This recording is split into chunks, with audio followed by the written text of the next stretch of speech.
Cuando hablamos de la transmisión de un vehículo a motor, nos referimos al sistema que toma la potencia del motor y la transmite hasta las ruedas motrices. Como es un sistema relativamente complejo, veamos primero otro más sencillo, la bicicleta.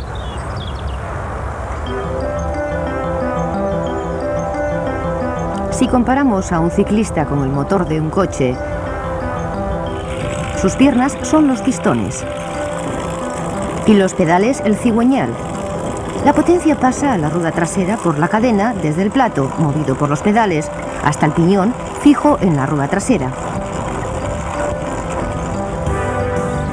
Una vuelta del plato produce 3 o más vueltas del piñón y de la rueda trasera, una relación de marcha de 1 a 3,5. Esta relación está bien con la bici en marcha, pero es difícil de arrancar y no se pueden subir cuestas. Las bicis más corrientes necesitan algún medio de cambiar esa relación, según la carretera. En estas, la potencia del plato se puede transmitir a distintos piñones en la rueda trasera. Cuando el ciclista elige una marcha baja, la cadena engrana en uno de los piñones grandes. Esto supone que una vuelta de los pedales solo produce unas 2 vueltas de la rueda, reduciendo el esfuerzo necesario para dar pedales, de modo que permite subir cuestas. Para bajar pendientes lo puede hacer a piñón libre o poner la cadena en el piñón más pequeño y seguir dando pedales. Entonces la rueda gira varias vueltas por cada vuelta de los pedales. En cualquier caso, las marchas le permiten seguir dando pedales a la velocidad que le resulte más cómoda y potente. En el coche, como en la bici, la tarea del sistema de transmisión es transmitir la potencia del motor a las ruedas. El motor puede estar delante del vehículo o detrás. Su potencia puede ir a las ruedas traseras, a las delanteras o a las 4. Y las marchas las puede meter a mano el conductor o ser automáticas. Pero vamos a empezar por el método tradicional. El motor delante, las ruedas traseras motrices y el cambio manual. La conexión entre el motor y la caja de cambios es el embrague. Puede estar embragado o desembragado. Si está embragado, permite que la potencia del motor pase a la caja de cambios. Esta ofrece al conductor 3, 4 o hasta 5 marchas adelante y una marcha atrás. A partir de aquí, la potencia va por el árbol de transmisión al eje trasero que une las 2 ruedas y después divide y cambia de dirección 90 grados para llegar a cada una.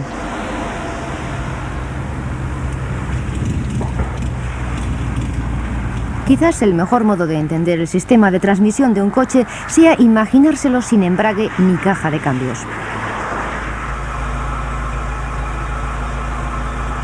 Un coche con el motor conectado directamente a las ruedas podría, una vez arrancado, seguir andando en llano. Pero cuesta arriba, su peso le haría pararse. La velocidad del motor caería por debajo del par máximo hasta calarse. Por tanto, se necesita un sistema que mantenga constante el régimen del motor, es decir, su fuerza de giro. Este sistema es la caja de cambios. Las marchas permiten al conductor variar el número de vueltas del árbol de transmisión y de las ruedas motrices con respecto a cigüeñal. En primera, normalmente cada 4 vueltas del motor producen una vuelta del árbol, es decir, una relación de 4 a 1. El cambio a segunda ajusta esa relación a unos 2,5 a 1. En tercera, la relación es de 1,5 a 1. Aunque el régimen del motor cae un poco al cambiar, enseguida se recupera cuando el conductor acelera.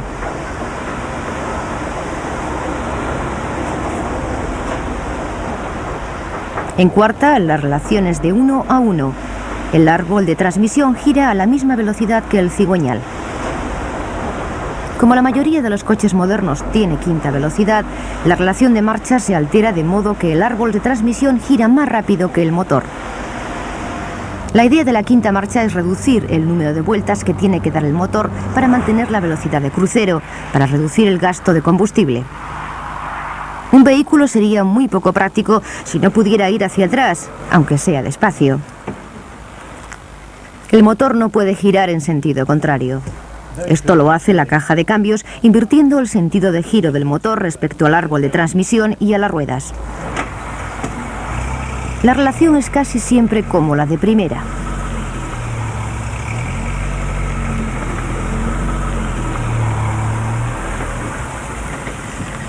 Pero la caja de cambios no es el único engranaje de la transmisión.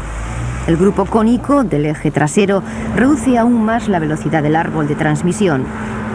Si no, con el motor a 3.500 vueltas y el vehículo en cuarta, con una relación de 1:1, las ruedas girarían a la misma velocidad del motor y el vehículo circularía a unos 400 km por hora. El grupo cónico reduce esa velocidad unas 3,5 veces, de modo que las ruedas giran a unas 1000 revoluciones por minuto. Esto da una velocidad mucho más realista, de unos 100 km por hora.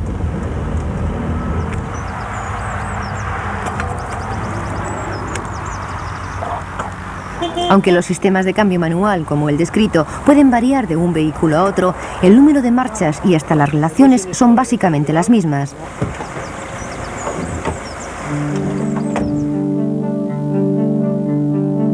Estos principios básicos de un vehículo típico de tracción trasera resultan mucho más claros si entendemos cómo funcionan los componentes del sistema.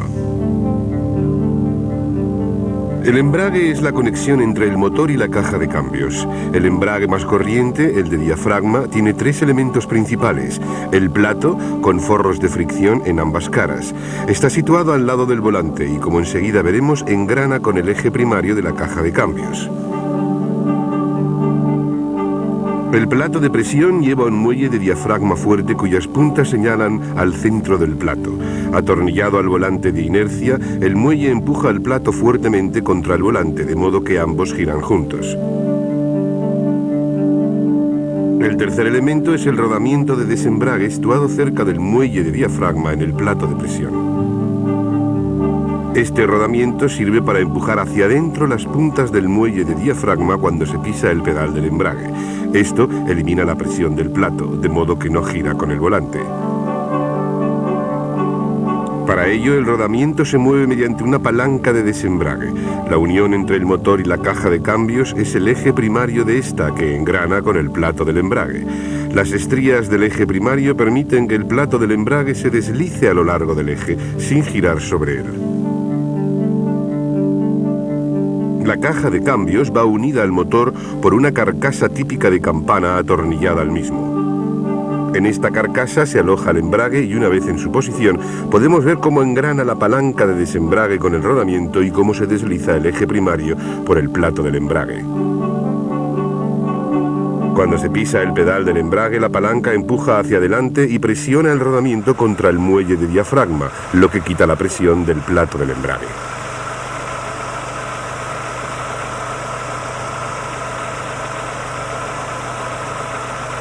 Desaparecida esta presión, el plato del embrague se desconecta del volante de inercia y no gira. Así se evita que la potencia del motor llegue a la caja de cambios.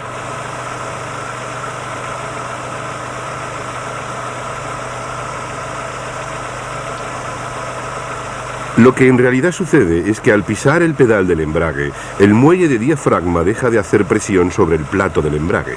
El plato se separa del volante, corre sobre las estrías del eje primario y deja de girar. Al soltar el pedal y volver a hacer presión, el plato vuelve a quedar contra el volante.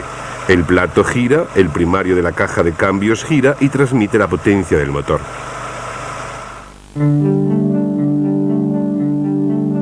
A primera vista, el interior de una caja de cambios se parece a un complicado reloj, pero su diseño es de una lógica muy simple. Los piñones de la fila superior son de distinto tamaño. Los llamaremos las marchas. La primera es la más grande. La segunda es algo menor. Y la tercera algo menor. La cuarta no es como las demás. Enseguida lo veremos. De modo que la más pequeña es la quinta. Por último, la marcha atrás casi del mismo tamaño que la primera. Como en la bici, el tamaño de cada marcha y el número de dientes determinan la relación de marcha. Por ejemplo, la primera, la más grande, tiene más dientes y da una relación de 4:1 entre el motor y el árbol de transmisión. La quinta es la más pequeña y con menos dientes. Y aunque a menudo se le llama directa, en realidad es de menor relación, convirtiendo 0,8 vueltas del motor en una vuelta del árbol de transmisión. También hay 3 desplazables necesarios para seleccionar las marchas. Un desplazable sirve para la marcha atrás y la quinta. La primera y la segunda tienen el mismo desplazable. Y otro para la tercera y la cuarta. El piñón de este último desplazable al lado del motor no es la cuarta, en realidad está fijo al eje primario y no tiene que ver con las marchas y desplazables situados en el eje secundario.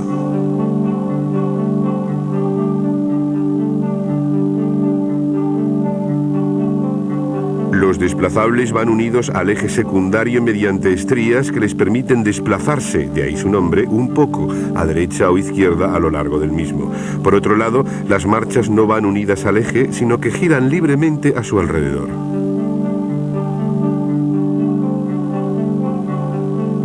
La fila inferior de piñones está situada en el eje de la tercera, el contraeje. Estos piñones van fijos sobre el eje y cada uno engrana con un piñón de la otra fila. Con el motor en marcha, el coche embragado y el cambio en punto muerto, la potencia del motor pasa por el eje primario y el engranaje fijo que hay al final del mismo. Al contraeje, a través del piñón fijo que lleva este. Los piñones fijos del contraeje engranan con los del secundario y giran con ellos. Pero como ninguno de estos piñones está fijo al eje secundario, la potencia no se transmite a las ruedas. La brida del extremo del secundario que une la caja de cambios al árbol no gira. Para meter la primera, el mecanismo de la palanca mueve hacia un lado el desplazable entre la primera y la segunda hasta que engrana con los dientes del piñón de la primera. El desplazable gira con este piñón y como va unido al secundario mediante estrías, hace girar al eje secundario.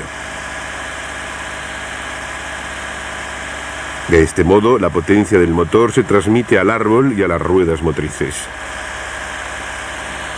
Cuando se mete la segunda, el movimiento de la palanca de cambios hace que este desplazable pase al otro lado a lo largo del eje secundario, hasta que sus dientes engranan con el piñón de la segunda.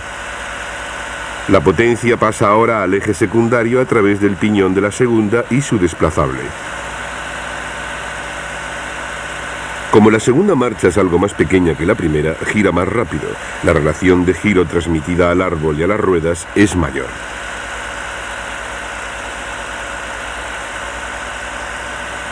Al pisar el embrague para cada cambio de marcha, el conductor para momentáneamente la potencia que entra en la caja de cambios. Los piñones y las marchas giran más despacio y el desplazable engrana suavemente con la marcha seleccionada, en este caso la tercera. Con la tercera metida, la brida del árbol de transmisión gira algo más rápida a las mismas vueltas que el motor. Al seleccionar la cuarta, se mueve el desplazable hasta engranar con el piñón fijo del extremo del eje primario. Esto engrana los ejes primario y secundario, de modo que el árbol de transmisión gira a la misma velocidad que el motor. No hay marcha como tal, sino la transmisión directa del motor. Al seleccionar la quinta, se pone en marcha de nuevo el contraeje. Con su relación 0,8:1, el árbol gira ahora más rápido que el motor. La selección de la marcha atrás es igual que las otras marchas. La diferencia es que en un eje hay un piñón intermedio llamado piñón loco, que engrana la marcha atrás con un piñón del contraeje. De este modo, el piñón de marcha atrás del secundario gira en dirección contraria a los demás.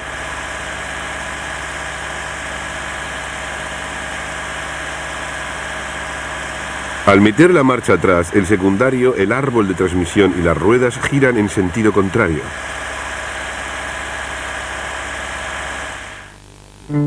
Aunque varíen los detalles, la mayoría de las modernas cajas de cambios funcionan de modo similar. Como la caja de cambios recibe directamente la fuerza del motor, siempre está situada detrás del mismo. El otro extremo de la caja va normalmente sujeto a un bastidor.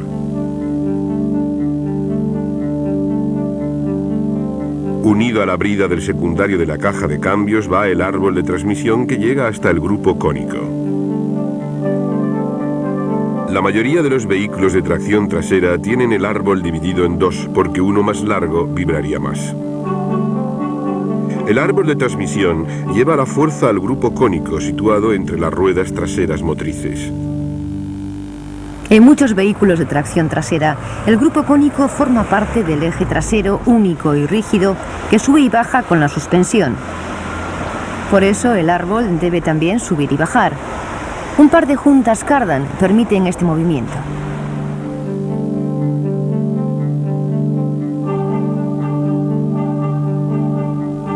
En todo caso, el grupo cónico recibe la fuerza a través del árbol y la transmite a las ruedas a través de los palieres o semiejes.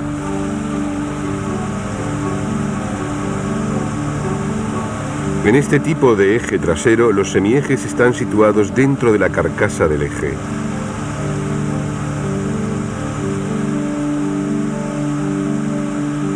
Para que el giro del árbol de transmisión se doble 90 grados y puedan girar los palieres y las ruedas, el grupo cónico lleva dos piñones, uno pequeño en el extremo del árbol que engrana con una corona.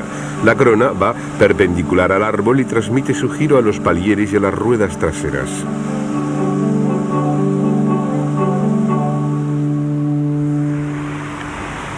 El grupo cónico realiza otra labor importante.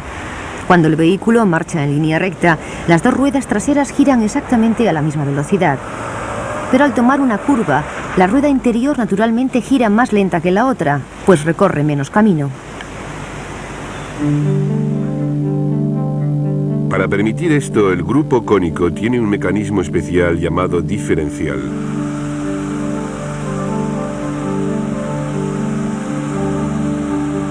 El diferencial va unido a la corona dentro del grupo cónico. Dos pequeños piñones cónicos engranan con otros dos más grandes situados en los extremos de los palieres. Este conjunto gira con la corona. Los pequeños piñones cónicos no giran cuando el vehículo circula en línea recta. La potencia se transmite por igual a cada semieje y cada rueda trasera. Pero en una curva, los dos semiejes deben girar a distinta velocidad. En este caso, los dos piñones pequeños giran en dirección contraria para que sea posible.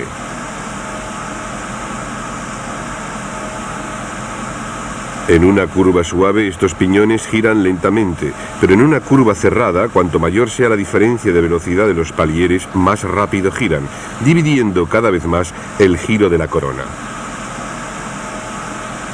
Llega un extremo en que una rueda pierde su agarre, por ejemplo en barro. La rueda loca absorbe toda la potencia del árbol y de la corona. De hecho, este es un inconveniente del diferencial ordinario. Toda la potencia es absorbida por la rueda loca que no deja nada a la otra.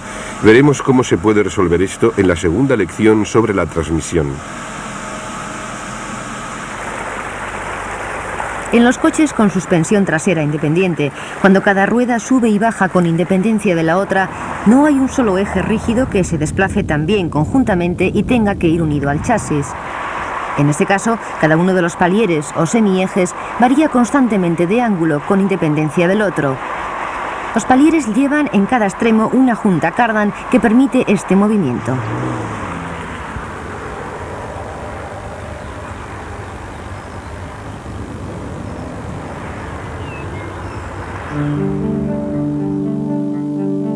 Antiguamente los vehículos llevaban el motor delante y la tracción a las ruedas traseras, pero hay otras variantes. La principal es el motor delantero y la tracción a las ruedas delanteras.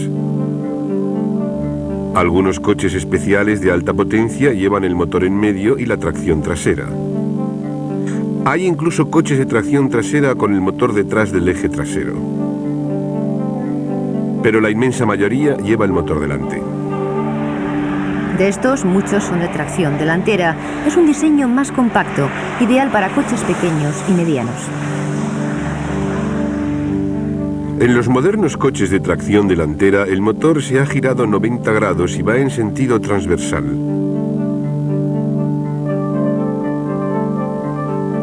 Sin necesidad de árbol de transmisión, el embrague, la caja de cambios y el grupo cónico forman una sola unidad llamada transaxle.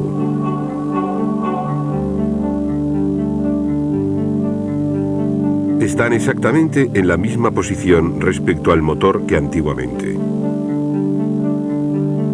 Pero el embrague y la caja de cambios se han girado también 90 grados.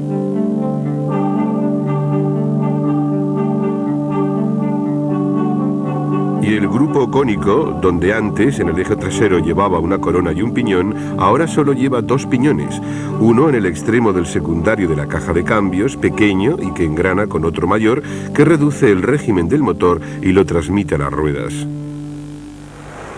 Este piñón grande mueve los palieres a través del diferencial.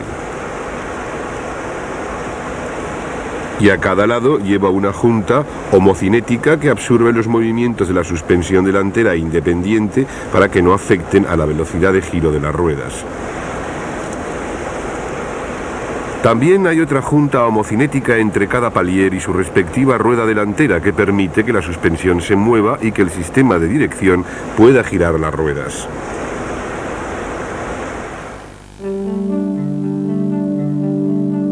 Por último, como la palanca de cambio se encuentra ahora a más distancia de la caja, una barra pasa bajo el coche desde la palanca a un tirante del transaxle.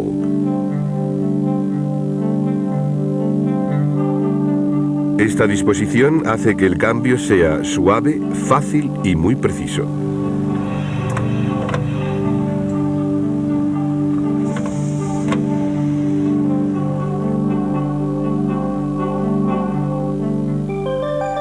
En la octava unidad de esta serie hablaremos del convertidor de par, de los planetarios y de otros misterios de los cambios automáticos convencionales, antes de pasar al revolucionario sistema CTX, que ha terminado con las relaciones de marchas fijas. Después consideraremos tres sistemas especiales que mejoran el agarre en condiciones difíciles: el diferencial autoblocante, el control de tracción y, por último, la tracción a las 4 ruedas.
En esta segunda unidad sobre transmisiones vamos a ver dos sistemas distintos diseñados para evitar que las ruedas patinen, antes de pasar a la tracción a las 4 ruedas. Pero primero vamos a explorar una importante alternativa al cambio manual.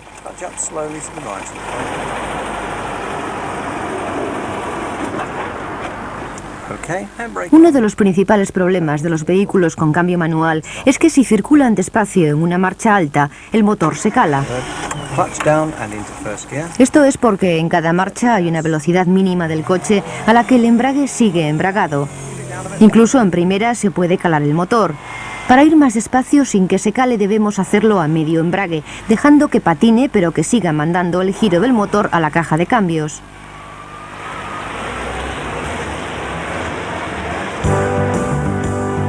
Muchos vehículos siguen teniendo cambio manual, pero cada vez es más corriente el cambio automático.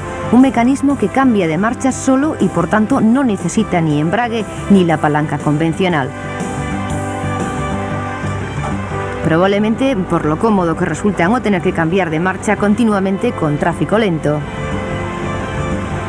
El problema de pasar con el coche desde que está parado hasta su velocidad mínima se resuelve con un componente llamado convertidor de par. Como veremos luego, es un tipo de embrague fluido. Con el coche al ralentí y el freno pisado, el convertidor de par puede patinar completamente. Pero si el conductor levanta el pie del freno, el convertidor deja pasar la fuerza a la caja de cambios y a las ruedas motrices, patinando todavía un poco. Pero cuando el coche acelera, ya no se observa ningún patinamiento en el convertidor de par. Aunque su atractivo está en la comodidad, el cambio automático se puede usar de hecho como uno manual. El conductor puede elegir la marcha si quiere una conducción más dinámica de la que le ofrece el cambio automático.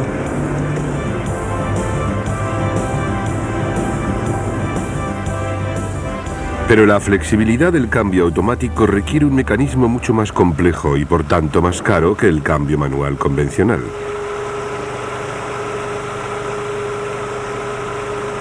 No obstante, sus ventajas son tales que hoy día se ofrece como equipo de serie en los modelos más grandes y de lujo.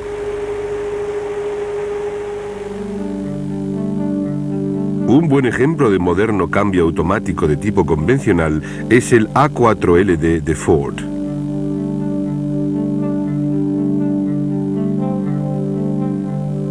Ya hemos dicho que la potencia del motor se transmite a la caja de cambios a través del convertidor de par. El convertidor va normalmente en una unidad hermética que contiene un líquido, pero ahora hemos quitado la carcasa para verlo por dentro. El convertidor va unido al volante del motor mediante una placa de apoyo. Por orden, el siguiente componente es un embrague hidráulico, un disco de fricción que a determinada velocidad conecta directamente el motor y la caja de cambios.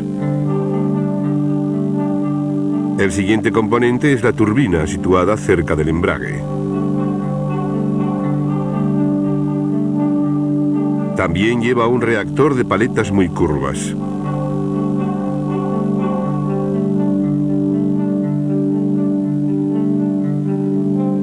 Y por último, un impulsor. Este no solo forma la otra mitad de la carcasa del convertidor, sino que, como veremos, sus paletas interiores curvas actúan también como bomba. Como ya hemos dicho, el convertidor de par va en una carcasa hermética, unido al volante y, excepto la turbina, gira con él.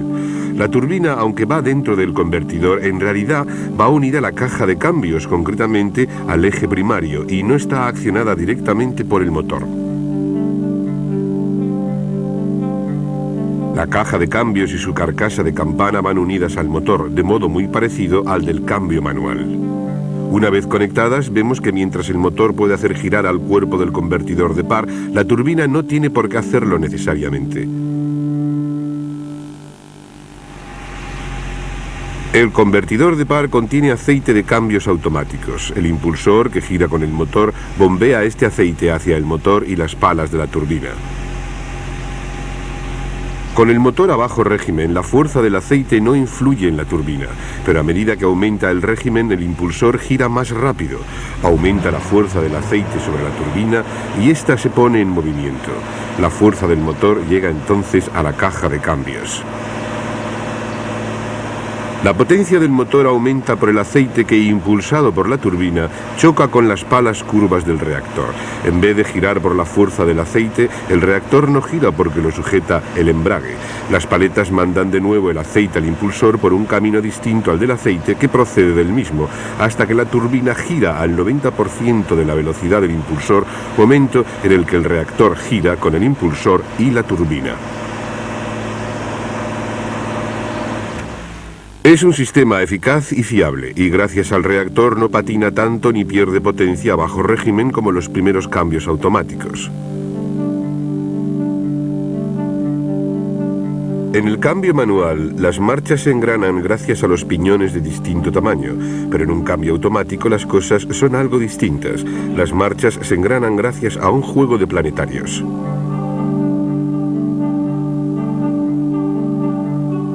Un engranaje planetario consta de 3 partes, una corona en la parte exterior, un planeta en medio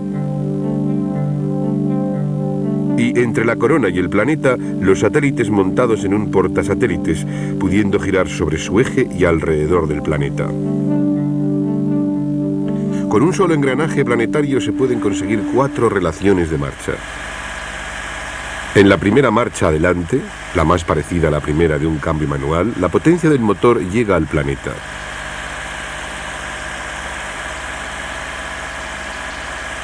La corona no puede girar. En consecuencia, esta alta relación pasa del planeta a los satélites y de aquí al portasatélites y al eje secundario de la caja de cambios. Para pasar a una marcha algo más alta, la potencia del motor se transmite a la corona.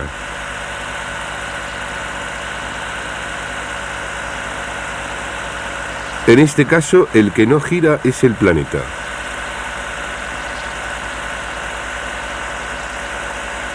Y la marcha más alta se consigue, de nuevo a través de los satélites y el portasatélites.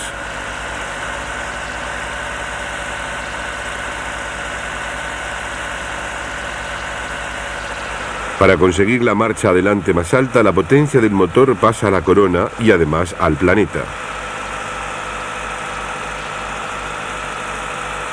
En este caso, todos los elementos están engranados y giran a la misma velocidad. Esto supone que el eje secundario gira a través del portasatélites a la misma velocidad que el primario, en una relación de 1 a 1, como si no hubiera engranajes.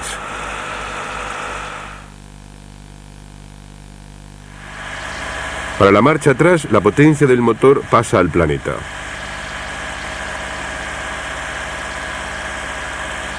El portasatélites se bloquea.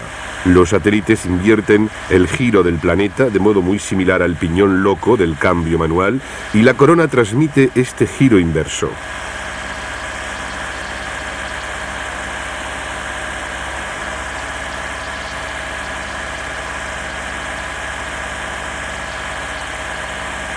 Es raro encontrar cambios automáticos con solo un planetario. Las marchas más altas se consiguen mediante la combinación de 2 o más.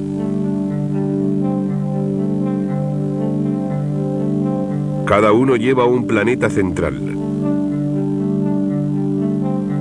Los satélites en el portasatélites y ambos elementos rodeados por la corona. Los distintos planetarios de la caja de cambios varían por el tamaño de sus elementos y por tanto por las relaciones de marcha que pueden generar. Cada planetario lleva un sofisticado conjunto de embragues y frenos de banda que accionan o bloquean los distintos elementos. Estos embragues y frenos de banda suelen actuar automáticamente. Pero como hemos visto, las marchas del cambio automático también se pueden seleccionar a mano. En ambos casos, el mando es hidráulico. Al cambiar a mano se activa una válvula clave en el centro neurálgico de la caja de cambios, situada en este caso bajo los engranajes. La válvula produce una presión hidráulica que acciona otras válvulas alojadas en el mismo bloque. Estas, a su vez, envían la presión para accionar distintos componentes, como los frenos de banda y embragues. Juntos se engranan las distintas relaciones de marcha.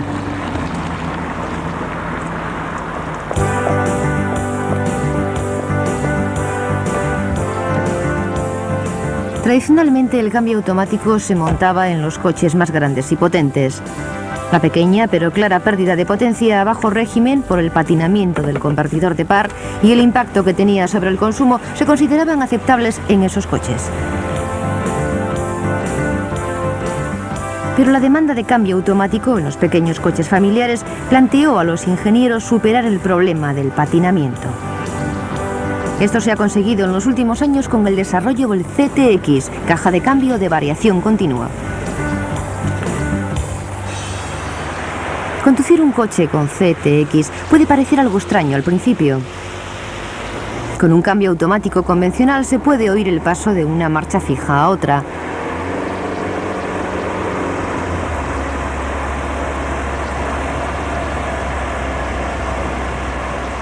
pero no con el CTX, pues no hay relación fija entre el régimen del motor y la velocidad del coche. Solo se nota un ruido un poco extraño hasta que uno se acostumbra.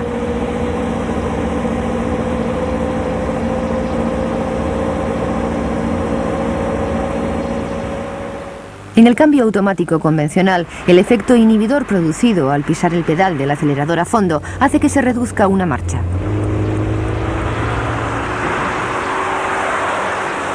En el CTX no hay efecto inhibidor. El régimen del motor simplemente aumenta poco a poco al bajar la relación de marcha.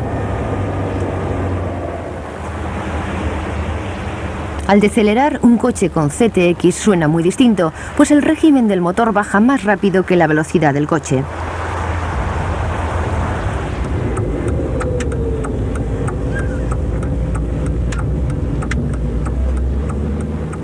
Al seleccionar L, empieza a frenar con el motor. La marcha atrás del CTX sí tiene relación fija.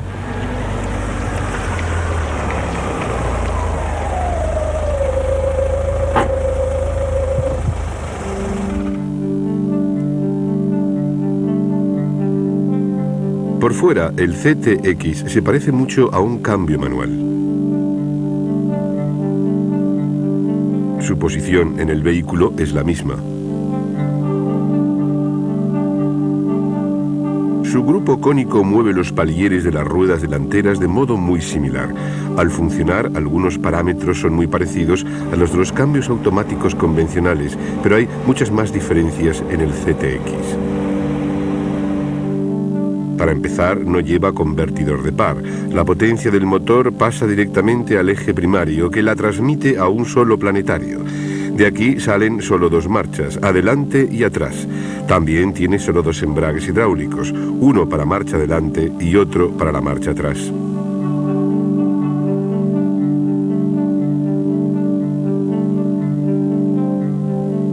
El eje secundario del planetario y los embragues hacen girar una polea especial. Una segunda polea acciona el grupo cónico.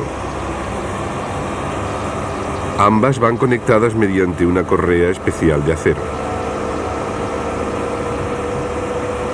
Lo que es especial de estas poleas es que sus diámetros efectivos varían continua y automáticamente. Si los lados inclinados de una polea se separan, disminuye su diámetro efectivo. La correa se acerca al centro de la polea y ésta gira más rápido. Mientras tanto, los lados de la otra polea se van acercando más y más. Su diámetro efectivo aumenta, la correa se aleja del centro y la polea gira más lento. Así que al funcionar, si aumenta el diámetro de la polea más cercana a la caja de cambios, el del grupo cónico va disminuyendo y viceversa. Y es la diferencia entre los diámetros de las poleas la que establece en cada momento la relación de marcha.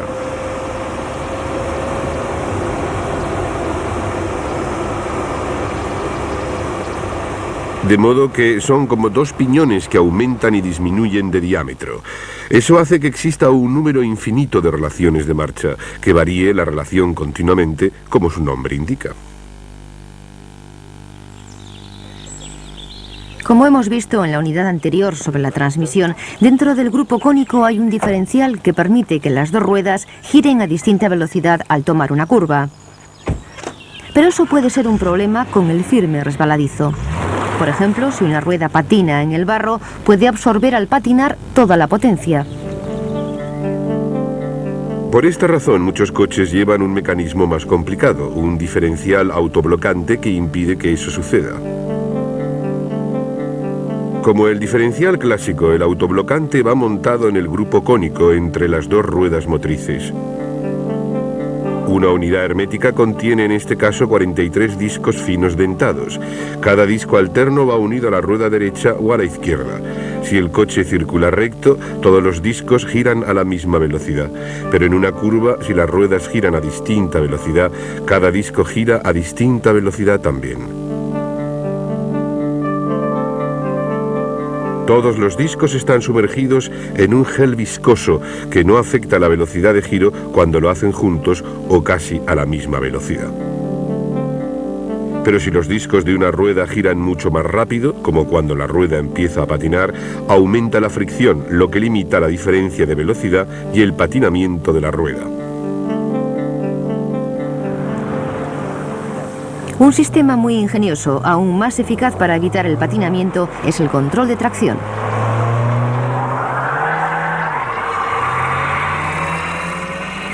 Tres pruebas distintas con un Mondeo, con este sistema y otro sin él, demuestran claramente su eficacia.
El sistema de control de tracción lleva sensores de posición de las ruedas conectados a un módulo de control electrónico que evita que las ruedas patinen a velocidad inferior a 50 km por hora.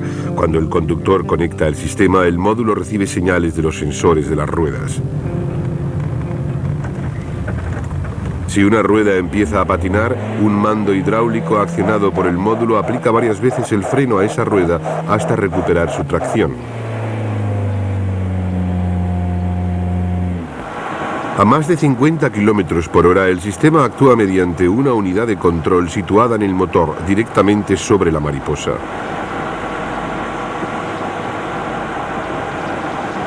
En cuanto una rueda empieza a patinar, esa unidad cierra varias veces la mariposa hasta que se recupera otra vez la tracción.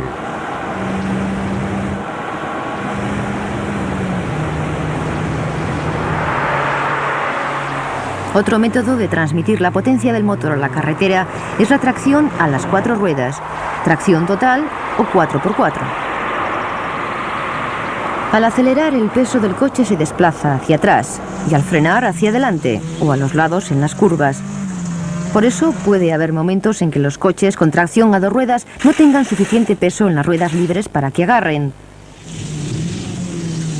Las ruedas patinan o el coche derrapa. Por ejemplo, en los vehículos con tracción delantera, si el peso se desplaza hacia atrás, al acelerar de repente, las ruedas delanteras pueden patinar.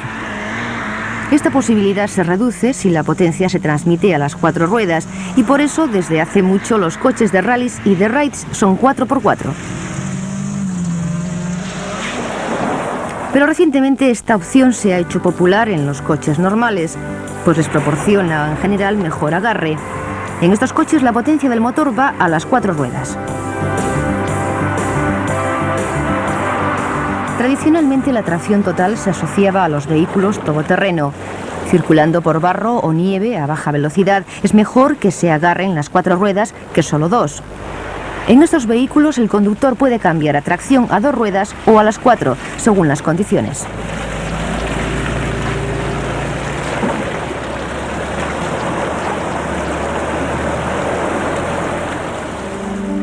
Hay muchos sistemas distintos, pero uno muy representativo puede ser el que monta el Ford Escort Cosworth 4x4. Lleva el motor delante, colocado además en posición longitudinal.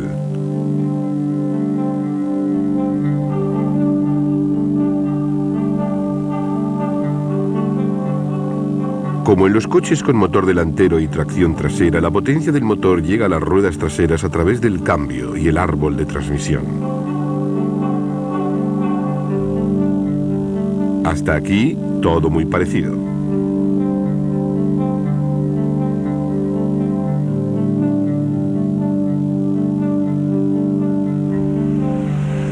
Pero la potencia del motor se transmite también a las ruedas delanteras, aunque de un modo algo distinto al de los coches de tracción delantera.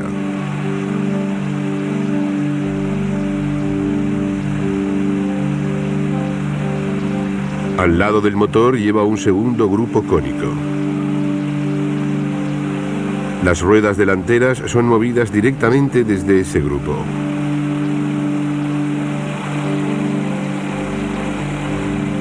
Pero este segundo grupo cónico no va unido directamente al motor, sino que recibe su potencia a través de un segundo árbol que sale de la llamada caja de transferencia, detrás de la caja de cambios.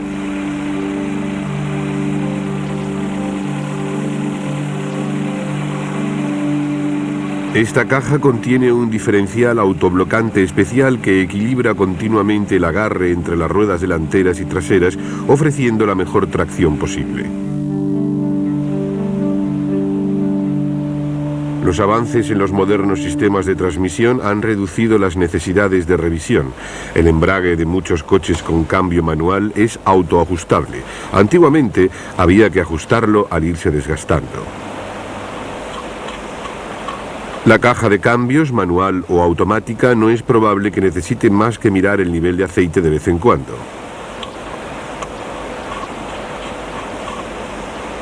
Y lo mismo los diferenciales. Todo lo que requieren es comprobar de vez en cuando el nivel del aceite.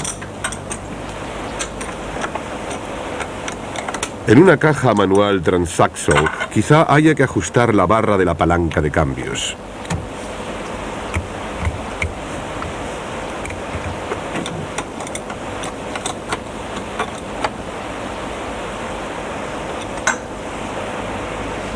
En las unidades CTX también habrá que ajustar de vez en cuando los cables de la mariposa y la palanca de cambio.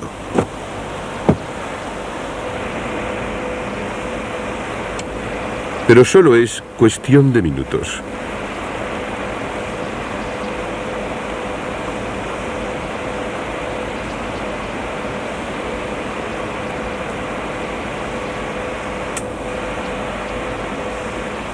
Es posible que en un coche antiguo haya que cambiar los retenes de aceite de los ejes primario y secundario del cambio, o en un transaxle de los palieres que se pueden gastar y tener fugas.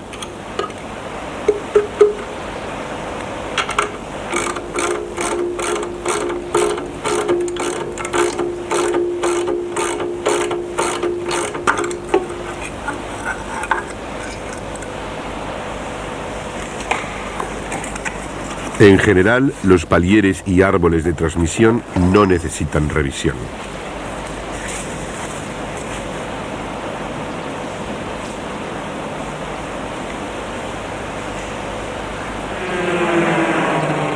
En la novena unidad de esta serie vamos a ver cómo se evita que los baches de la carretera se transmitan al vehículo y a sus ocupantes. Vamos a ver los tipos más corrientes de suspensión. Primero, las de eje rígido, que pueden consistir en las clásicas ballestas, ahora más corrientes en los vehículos comerciales, o en muelles helicoidales, más corrientes en los coches pequeños con tracción delantera. Después veremos la suspensión independiente a cada rueda, primero las delanteras, que pueden ser de doble brazo u otro sistema parecido, o columnas McPherson. Y luego las traseras, donde los más corrientes son los brazos arrastrados o semi-arrastrados. En cada caso veremos que se necesitan amortiguadores para que la carrocería no salte continuamente sobre los muelles.